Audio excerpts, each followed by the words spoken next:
এই সংবিধানের কিছু অংশ ওনারা মেনেছেন, কিছু অংশ ওনারা মানেন নাই। ওনারা কেবল ওই অংশটাই মেনেছেন যেই অংশটা ওনাদের পক্ষে গিয়েছে।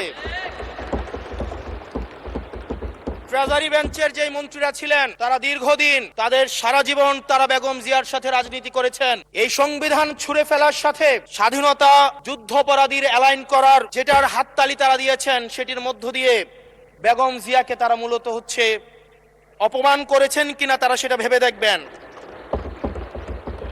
মাননীয় স্পিকার, এই সংবিধানের কিছু অংশ ওনারা মেনেছেন, কিছু অংশ ওনারা মানেন নাই।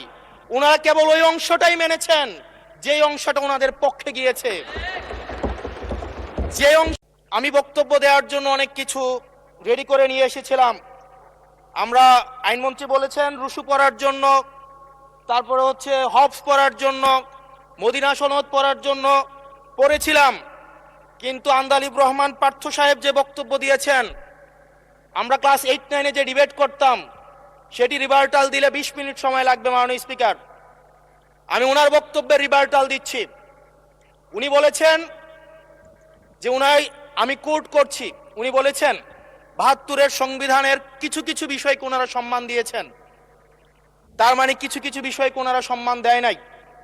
তার মানে এই অভ্যুত্থানের পরে